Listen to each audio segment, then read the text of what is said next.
Stepping into Son Doong Cave, the largest cave on the planet, one immediately understands why words become so small.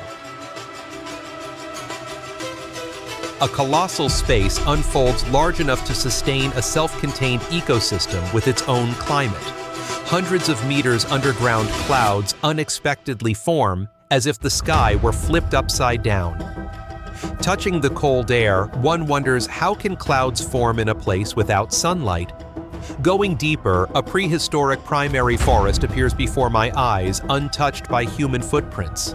Standing before those ancient tree canopies, it feels like stepping back into a distant era. And then the echo of flowing water, a vast underground river silently moving in the darkness, a reminder that so much here remains undisclosed. The light from my headlamp reflects off the water, suddenly revealing transparent fish swimming like ghosts in the dimness. From afar, the faint sounds of colorful monkeys add to the mysterious atmosphere. Who could imagine that beneath the earth, over 250 endemic plant and animal species exist, including 7 newly discovered species never seen anywhere else?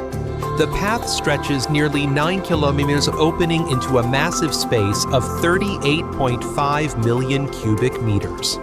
Looking up, one wonders, could anyone believe that a 40-story skyscraper could fit inside this immense darkness? Looking up, the stalagmites rise like ancient fortresses, majestic and cold. Each step makes me feel tiny, like a lost creature in this colossal realm. Yet a question arises: can one truly believe that stone can move? Before me are strange karst formations reaching toward the light, like semi-living beings silently breathing in the dark.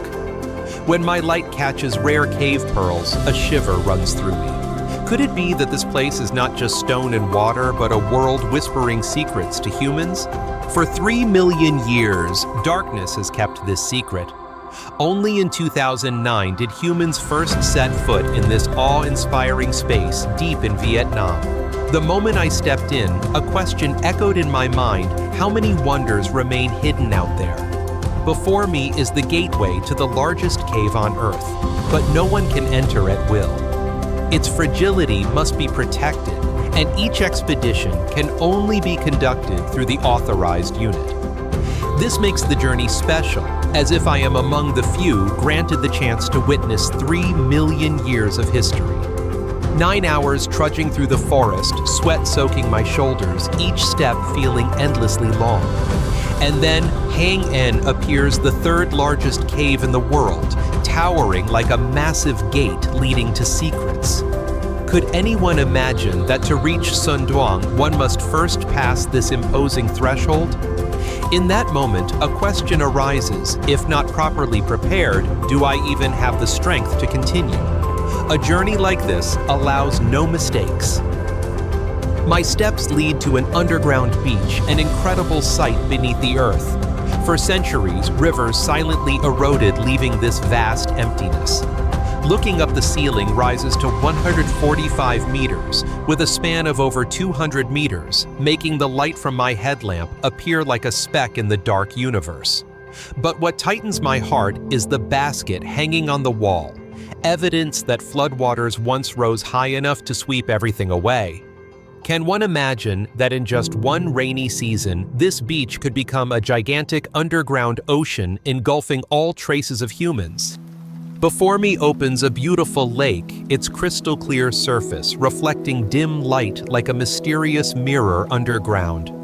The sensation is irresistible, plunging into the cold water, gentle waves brushing my skin, sending shivers through my body while filling me with delight. At dusk, the sound of swallows echoes, resonating in the dark like an ancient melody. Yet this beauty hides extreme fragility. These birds with short legs can never take flight from the ground. Only by leaping from above can their wings find freedom. And if one falls to the cold earth, death is almost certain. Listening to the flapping wings, I wonder, are humans the same, always needing to leap from a precipice to have a chance to soar? That poor bird seems to have given up, flailing helplessly. A chill runs through me. Is the fate here so harsh that one wrong step means waiting for death? At dawn, I tighten my backpack ready to venture into Son Doong. If Hang En feels like a quiet, small town, then Son Doong is a gigantic city waiting ahead. Darkness devours each step. I wonder what awaits inside, a wonder beyond imagination, or traps that make one want to quit. Suddenly, dozens of crickets leap chaotically on the ground. I quietly smile. Perhaps they are warning me this is not land for the faint-hearted. Stepping down a pungent smell immediately hits beneath my feet lies centuries of accumulated bat guano. Looking up, thousands of bats hang in deep sleep.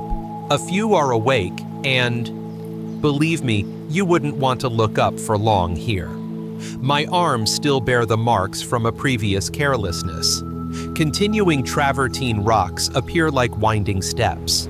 They are so magnificent, I briefly wonder, is this nature's work or a forgotten ancient structure ahead? Limestone steps stretch straight into the entrance of Son Doong. My heart races. Am I about to step into a completely different world? An overwhelming feeling surrounds me the moment my eyes meet the space. From both sides, water rushes down, crashing into the rock and resonating like a welcoming drum. The night in Hang En ends, and now before me Son Doong appears like a giant gate slowly opening. The space ahead is so vast, it seems to have life of its own. Each step feels like an invisible gaze follows. Could this be how nature tests the courage of those who enter beneath my feet? A thin layer of soil hides limestone that is 450 million years old. Thinking that I am walking on land formed before humans, even before dinosaurs, one realizes how tiny one truly is here. Beneath this soil lies calcium-rich limestone, created from countless shells and skeletons of ancient marine creatures that sank to the ocean floor. Imagine the ground I am standing on was once the seabed hundreds of millions of years ago. Even stranger is the fragility of limestone against acid rain. Just quiet droplets falling day after day, year after year, silently eroded and hollowed out, gradually opening a colossal world within the mountain. Who could believe that the patience of rainwater created today's largest cave in the world? After a challenging climb, breath ragged mingled with the musty scent of deep forest, the giant door of Son Doong appears.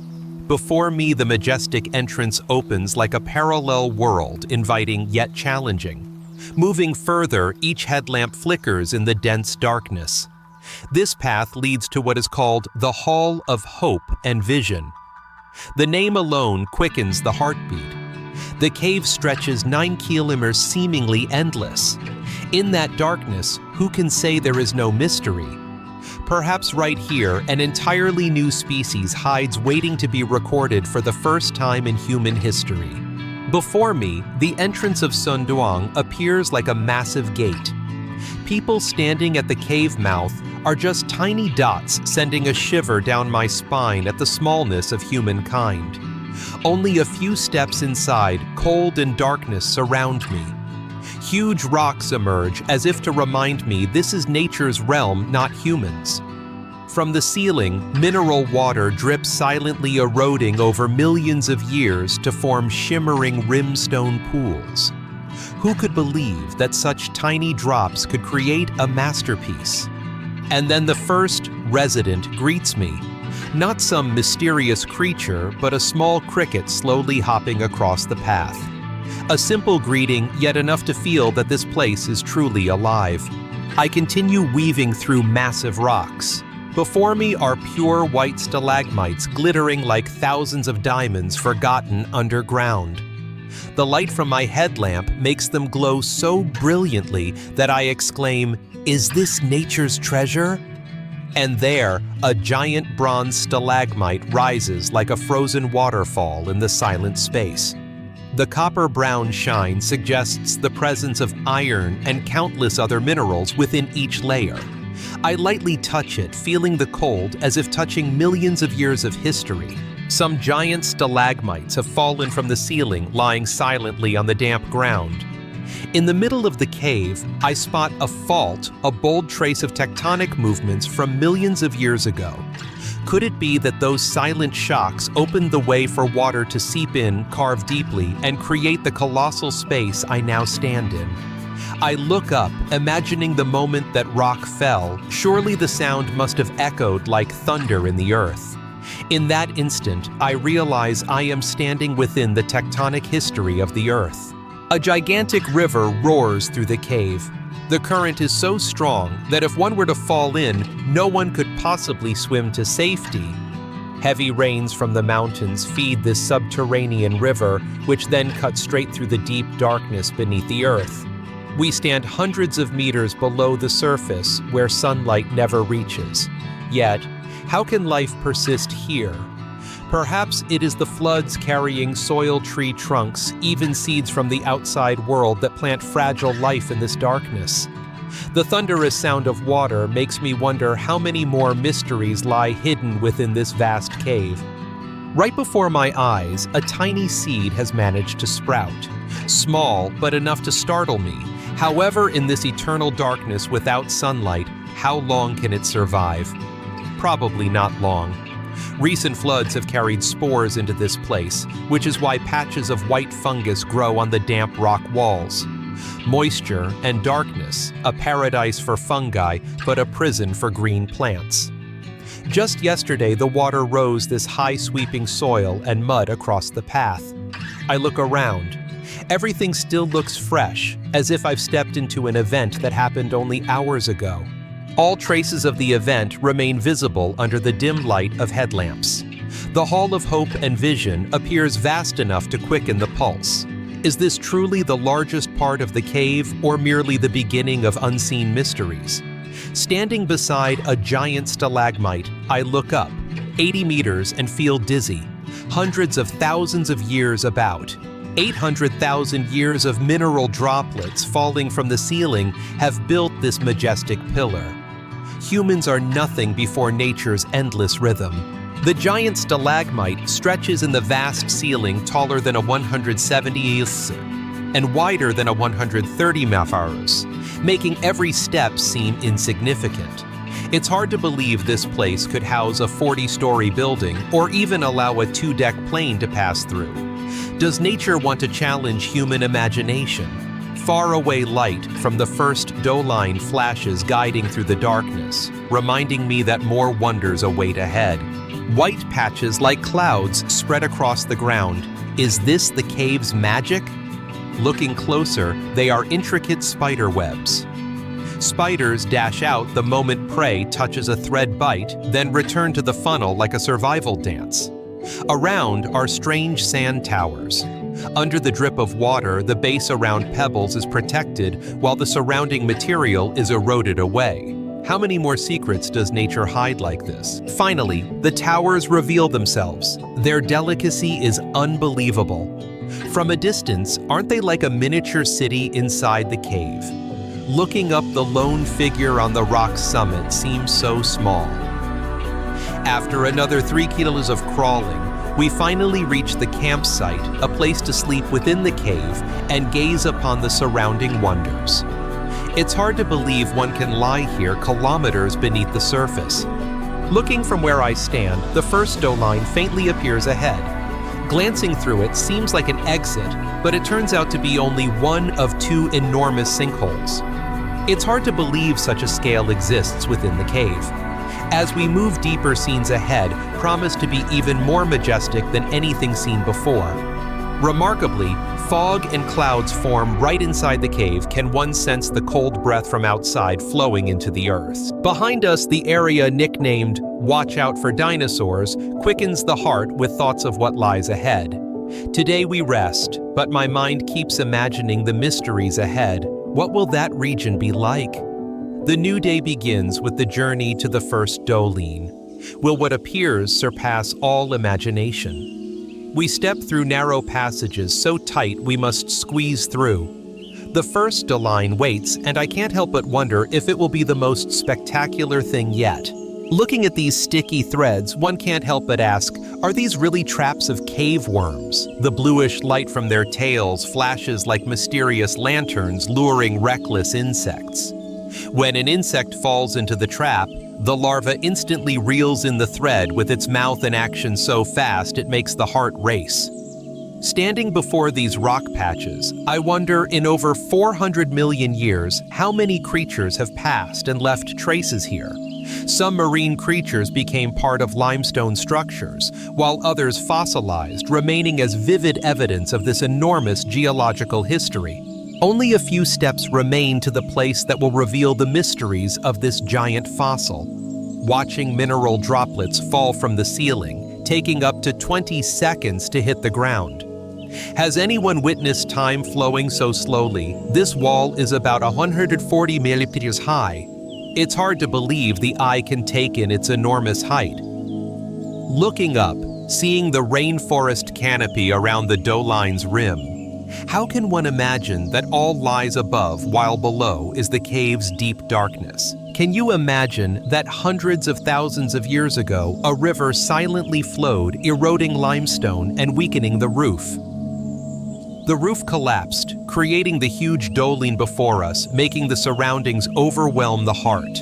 Light pours through the sinkhole, nourishing lush green algae and moss, as if nature painted a living picture underground. In the afternoon, we head to the second Doline. Can you believe that place contains a real forest inside the cave? First of all, I cannot take my eyes off one of the two final magnificent structures here. This stalagmite is different, its layers stacked like a frozen waterfall. One can only wonder how many centuries nature took to create it. These are rare Phytokarst formations, sculpted by moss, algae microbes, and calcium carbonate. Can you believe that stone can live? Looking closely, they seem both breathing and motionless, a self-carved work of nature. Looking around, the Phytokarst blocks reach toward the light like hands from within the cave, as if striving to escape the darkness for millions of years. After descending and climbing a kilometer in the dark, each step heavy on the body, we finally arrive at the next point. The second Doline appears much larger than the first. Who could imagine a forest existing here inside the earth? Suddenly, it feels like stepping into a fairy tale forest within the cave.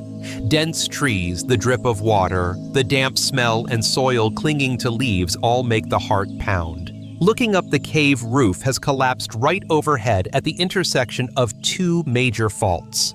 The Doline is 252 meters high relative to where we stand.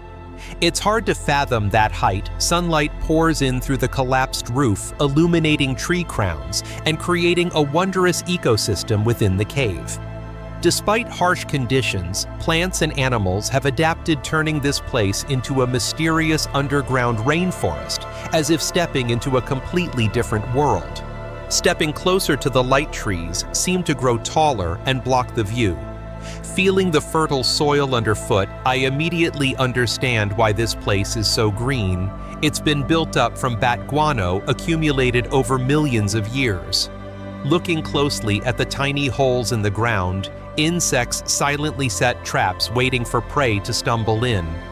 The forest stretches endlessly, like a cool green labyrinth underground. Could one traverse it all without getting lost? Walking through the forest, seeing over 200 thriving plant species and nearly 60 animal species living right inside the cave, it's hard to believe how vibrant this place is. On branches, monkeys leap about, making one wonder if any other cave on Earth hosts primates like this. Typically, primates avoid caves, but here it unexpectedly became a home. Tall branches reaching towards sunlight filtering through the collapsed roof become their playground and refuge. A centipede suddenly crosses, and somewhere nearby, snakes hide among the leaves. This place is lively and full of surprises. The surrounding sounds are gentle leaves rustling, mixing with the drip of water from the roof, making the cave feel like its own quiet world. The first explorers in 2009 rejoiced, thinking they had found the exit, but in fact it was only part of this vast labyrinth. We are still deep inside the cave, and right before us lies a pristine rainforest alive within the rock. Looking around, all trees grow slender, stretching valiantly to touch the brilliant light shining from the Doline. Some trees reach 40 to 50 mirs. It's unbelievable they are so thin, yet rise so powerfully, all to reach precious light. Moving on, I find leftover snail shells, traces of clever monkeys using stones to smash them open and feast. It's miraculous to witness survival unfolding right inside the cave. Deeper in, I spot signs left by monkeys. I wonder if they have just left or are still nearby. Crushed snail shells litter the ground, telling the story of a recent meal. Is there a monkey watching from the trees? It's hard to remember you're in a cave. The space is so vast, everything seems to open endlessly. We choose this spot to camp tonight, imagining a flickering fire in the midst of this wide, silent expanse. On the fourth and last day in the cave, what surprises still await. Before me is a flooded passage. Each step must be careful to avoid slipping before reaching the Vietnam Wall. Around stalagmites enchant like sculptures. A clear pool surrounds a rock column, and blind fish swim calmly. I wonder how they see in total darkness. In place of eyes, their other senses sharpen to detect the slightest vibration. Observing closely, they do not react to shadows or movement. They see nothing at all. Like these fish, that cricket is also completely blind. It cannot see, but moves in response to ground vibrations. Looking at rare cave pearls, normally only 1 centimeter wide here, some have become the size of tennis balls, a testament to the patience of time. Like true pearls, they form around a tiny nucleus with layers of minerals accumulating over time. They require hundreds of years to fully form. Moving deeper into the cave, I unexpectedly encounter deer skeletons lying quietly under dim light. They are estimated to be about 500 years old, witnesses to the cave's history that no one knew. Before me appears the final challenge, an 80-millimeter karst wall called the Vietnam Wall. Can this colossal obstacle be overcome? The 600-m-long corridor. Passchendaele is now flooded and turned into a jade pool light shimmering on the water. The wall is so high that light cannot reach its summit, shrouding the top in mystery. But in the distance, light from the exit flashes about 500 meters away, the final goal after this enormous challenge. On the fourth day of the expedition through the world's largest cave, after weary steps winding among giant stalagmites, one mystery remains: which ancient creature left these fossils? Did they live in the ocean hundreds of millions of years ago, or did they appear when the cave formed? Curious. I open the cave's website. The image that appears makes my heart race. White fossils lie still on the black stone intact after countless turns of time. It feels like touching history in the heart of this magnificent cave.